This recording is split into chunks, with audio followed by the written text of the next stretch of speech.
You know, when I watched that and having spent so much time in the U.S. Capitol, as Pete has, you begin to feel that's really nearby. It could be our capital. Those are some of the horrific sights and, of course, sounds of today's attack on the Canadian Parliament. While our southern border with Mexico dominates the political conversation, especially on the right, there's now a very real threat happening from the north. Catch this. In December of 1999, an Islamic terrorist living in Canada was arrested after gaining entry to the U.S. on a mission, his mission, to blow up the L.A. airport on New Year's Eve, giving him the nickname the Millennium Bomber. But the threats aren't isolated to the north or to the Mideast. There's a growing threat of radicalization, obviously, here on this continent. Over the weekend, as I said, 3 American teenage girls from Denver were apprehended over in Germany. Officials believe they were on their way to join ISIS. Earlier this month, a 19-year-old kid from Chicago was arrested after he tried to hop a flight to Istanbul. The charges? Attempting to support a foreign terrorist organization. Last month, NBC News tracked down a Roman Catholic-born law enforcement official from North Carolina who admitted trying to join ISIS, but couldn't get past the Turkish border. And this summer, the FBI field office in Minneapolis was worried that ISIS was recruiting Muslims from a community of Somali refugees living there. You have to wonder, if these Americans are trying to fight for the ISIS jihad over there, is it only a matter of time before they declare jihad and act on it here at home? We're back with Michael Weiss of Foreign Policy, former FBI profiler Clint Van Sant, and NBC's Pete Williams. I want to bring in Clint, our friend. Clint, this, well, how's it hit you? Just as a pro who thinks about this and goes to bed at night and thinks about it, how does this strike the Canadian capital, this placid picture postcard little place that I've loved to be and visit, all of a sudden now has to lock down and start bringing all the big tiger teeth and doors in your face and just, you know, official ways and metal detectors and everything else that just changes the quality of our democracy and has already done it to us.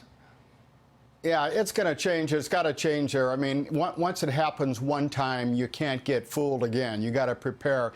You know, Chris, the government tells us, our government tells us there is, you know, plus or minus 100 people that the FBI is keeping track of. Now, some of these people are those that have gone to the Middle East to try to hook up in Syria with ISIS, those who have gone and come back, and those who have gone and been rejected, and they can't get out in any other way. So we've got these kind of hanging out there, and then you've got these guys sitting in their parents' basement on the internet. They may, as one of your guests suggests, be in contact with somebody who says, just stay in place and we'll call you. But as I think Pete suggests, the other category that really bothers me, Chris, are the ones that just not only, they self-initiate, they make a decision, they're already radicalized based upon the internet and maybe people and friends, but they make the decision when they're going to strike. Like this guy today, he may just, for example, have seen this other convert 2 days ago run over these 2 soldiers and said, aha, that's my sign, now I'm going to act too. And he self-initiates. Even though we don't have these cells in the United States, we have people capable of doing this. Well, you know, we're all in the same media world, Pete. You know that. We're on right now in Canada. That's a lot of people watch MS all the time. They certainly watch NBC News all the time. And they're exposed to it, both the good people who are obeying the law and the people who have pretty frightening ambitions in life. And much more concerning is the fact that this ISIS propaganda push is something that is especially worrisome to officials, because these are propaganda videos that are produced rather slickly in English, specifically to appeal to a North American audience, to Americans and to Canadians. They're aimed directly at them, and they say, come on over and help us. And it's much different than what Al-Qaeda has done. Al-Qaeda never had that vernacular connection with us. Exactly. Let me go back to Michael Weiss on this. Your sense about the nearness of this threat to us now, people living in the United States, below the border, the Canadian border. Well, I'll give you what the former deputy director of the CIA's sense of it was, Mike Morell, who said a few weeks ago, I wouldn't be surprised, it would shock me actually if somebody in ISIS didn't pick up an AK-47 and shoot up a school in rural America. I mean, again, going back to, I think, one of your prior guest points, you don't need a spectacular along the lines of 9/11 or even what the so-called Millennium Bomber was planning, which was to blow up Los Angeles International Airport. All you have to do is just you have to traumatize and terrorize an entire country by doing something very small like this attack, which resulted in only 1 fatality, you know, one too many, of course. But you know, this is not what they would call a spectacular. This is a very isolated, specific attack, obviously waged on a national governmental of huge symbolic importance, the target.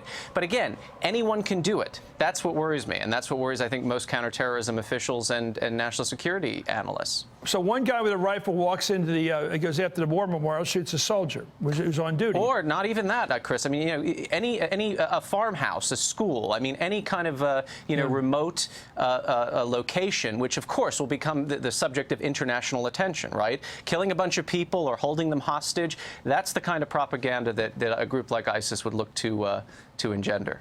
Well, there's something about listening to the sound of that hallway there, the tile floor as they're racing down, and the sound of bullets were echoing through that chamber, which grabs you as very iconic. Anyway, as you mentioned, Michael, former Deputy CIA Director Mike Morrell told CBS News in August that, quote, if an ISIS member showed up at a mall in the United States tomorrow with an AK-47 and killed a number of Americans, I would not be surprised. And Eric Holder offered this sobering warning over the summer. These lone wolves, these homegrown violent extremists are people who keep me up at night as well, trying to monitor them, trying to anticipate what it is that they are going to do. And, the experience that we had in Boston is instructive. It only takes one or two people to really do something horrific.